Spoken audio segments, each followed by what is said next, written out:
तो Edgbaston test का तीसरा दिन समाप्त हो चुका है। अगर मैं बात करूं तीसरे दिन की, तो test cricket at its best दिखा। यहां पर बल्लेबाजों ने अपना धाक जमाया, बल्लेबाजों ने चौके और छक्के मारे, ताबड़तोड़ अंदाज में रन बटोरे। तो वहीं भारतीय गेंदबाजों ने जब जब उनके हाथों में गेंद आई नहीं, तब तब अपना कहर बरपाया, धाक दिखाया और सबको ये समझाया कि बिना बुमराह उनकी पेस बैटरी 10 विकेट निकालने के काबिल है। हाँ, आज सब कुछ देखने को मिला यार। अगर मैं बात करूं डे 3 के शुरुआती कुछ छड़ों की, तो जिस तरीके से मोहम्मद सिराज पहले ही ओवर की मैं बात करूं तो जो रूट और बेन स्टोक्स को चलता करते हैं, लगातार 2 गेंदों पर चलता करते हैं, कमर तोड़ कर रख देते हैं। भाई सिर्फ और सिर्फ जो रूट से खतरा नजर आ रहा था कि एक बार इतने बड़े टारगेट को सेट करने के बाद जो रूट का अगर आप विकेट ले लेंगे इंग्लैंड के, तो फिर किसी में दमखम नहीं है। तो मोहम्मद सिराज आते हैं तीसरे दिन और रूट को आउट करते हैं। फिर बेन स्टोक्स कभी कई बार जादुई और चमत्कारी पारी खेल जाते हैं, तो एक उनसे भी खतरा था और स्टोक्स को अगली गेंद पर पवेलियन भेज देते हैं, एक पिच ऑफ द डिलीवरी फेंककर। और जब ये 2 विकेट निकल जाते हैं तो लगता है कि लंच के बाद भारतीय बल्लेबाज आएंगे या फिर फॉलोऑन दे दिया जाएगा और हम पारी से जीत जाएंगे। बड़ी जीत एजबेस्टन में पहला अर्जित हम करेंगे। 9वां मुकाबला चल रहा है। 8 मुकाबले इससे पहले भारतीय टीम खेली है, एक भी मुकाबला नहीं जीती है, 7 हारे 1 ड्रा हुआ है। तो लगा कि ये युवा खिलाड़ी इतिहास रच देंगे, लेकिन फिर हैरी ब्रूक और जेमी स्मिथ ये दिखाते हैं कि काउंटर पंच क्या होता है, ये दिखाते हैं कि काउंटर अटैक क्या होता है, ये दिखाते हैं कि बैच बॉल किस चिड़िया का नाम है। ये सबको समझाते हैं कि इंग्लैंड की सरजमी पर हरा पाना मुश्किल ही नहीं, नामुमकिन कृत्य है। जेमी स्मिथ जिस तरीके से स्वीप, रिवर्स स्वीप का इस्तेमाल करते हैं, जिस तरीके से इनके खिलाफ शॉर्ट पिच गेंद का एक प्लानिंग बनाकर भारतीय टीम उतरी थी, प्रसिद्ध कृष्णा को इनके खिलाफ शॉर्ट पिच गेंद फेंकने को कहा गया था, उसका जिस तरीके से जवाब देते हैं, उस पर जिस तरीके से हमला करते हैं, वो सब कुछ देखने लायक था। सिर्फ और सिर्फ आप कह सकते हैं जेमी स्मिथ ने हर एक प्रश्नों का जवाब दिया। चाहे उनके खिलाफ शॉर्ट पिच गेंदों द्वारा सवाल पूछे गए, उसको चौके और छक्के में तब्दील किया, दबाव प्रसिद्ध कृष्णा पर बनाया। फिर जब स्पिन गेंदबाजी आई, वाशिंगटन सुंदर जैसे ही आए, 2 गेंदों पर 2 चौका देकर एक स्टेटमेंट वाशिंगटन सुंदर को दिया कि भाई welcome to test cricket. Test cricket England की सरजमी पर स्पिन गेंदबाजी आसान नहीं है।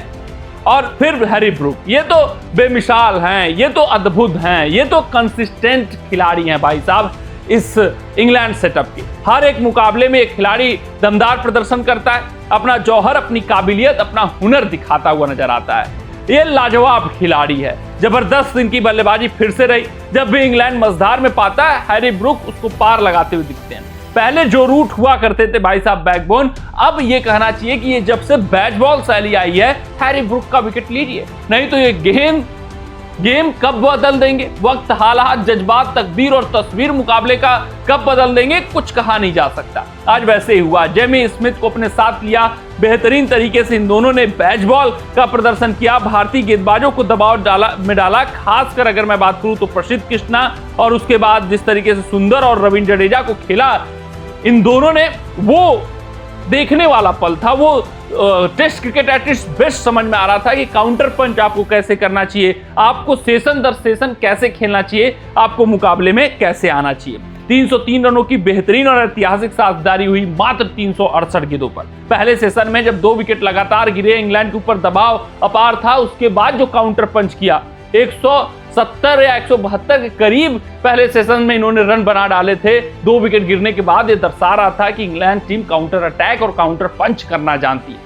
फिर उसके बाद नई गेंद जब आती है, भारतीय टीम के हालात खराब नजर आ रहे होते हैं, लगता है कि हैरी ब्रूक और ये जेमी स्मिथ की जोड़ी शायद लीड उतार देगी, भारतीय टीम के ऊपर लीड दे देगी और फिर भारतीय बल्लेबाज परेशानी में आ जाएंगे। तो फिर जब न्यू जेरी आती है हाथ में, आकाशदीप और Mohammed Siraj, the 2 best bowler of team India इस मुकाबले में कहूं, वो दोनों फिर से अपना रंगत दिखाते हैं। खासकर आकाशदीप एक आदत बना चुके हैं गुरु, नई गेंद से विकेट लेने का। वो फिर से नई गेंद से विकेट निकालते हैं। अगर मैं बात करूं तो वेल सेटल हैरी ब्रूक को चलता करते हैं, फिर उसके बाद क्रिस वोक्स को चलता करते हैं और फिर मोहम्मद सिराज अपना जादू दिखाते हैं। नई गेंद पर 3 गेंदों पर 3 लगातार विकेट, मतलब रेगुलर अंतराल पर लेकर टेलेंडर्स का सफाया करके भारतीय टीम की जोरदार वापसी करा देते हैं। इंग्लैंड जो अच्छे कंडीशन में दिख रहा था, 387 पे 5 था, पूरी तरीके से क्रम्बल डाउन कर जाता है। ताश की पत्तों की तरह उनके टेलेंडर्स बिखर जाते हैं और 407 पर मात्र 20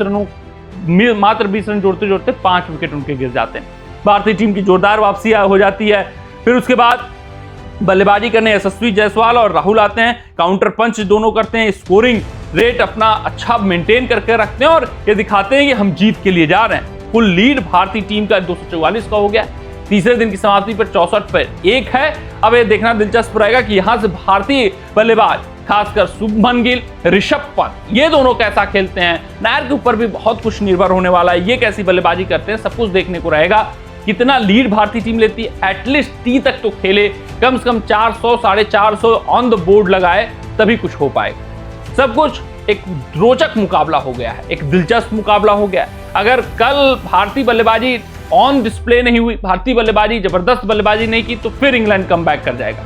हाँ, अगर कल भारतीय बल्लेबाजों ने टी तक बल्लेबाजी कर ली ताबड़तोड़ अंदाज में, तो फिर इंग्लैंड बैकफुट पर आ जाएगा। यहां से जिस तरीके से पहला मुकाबला स्लिप हुआ था, वो भारतीय टीम गलती नहीं दोहराना चाहेगी और बिलीफ रखना चाहेगी कि वो मुकाबला ये जीत सकते हैं। देखना दिलचस्प रहेगा कि किस तरीके से भारतीय लड़ाके चौथे दिन खेलते हैं। लेकिन दूसरे दिन के हीरोज की मैं बात करूं तो सिराज और आकाशदीप है। कमेंट सेक्शन में कमेंट करके बताइएगा कि आपको क्या लगता है, भारतीय टीम में मुकाबला जीत पाएगी या नहीं जीत पाएगी। मिलते हैं आपसे अगली रिपोर्ट में, तब तक अपना ध्यान रखें, सुरक्षित रहें, स्वस्थ रहें, मस्त रहें। जय हिंद, जय भारत।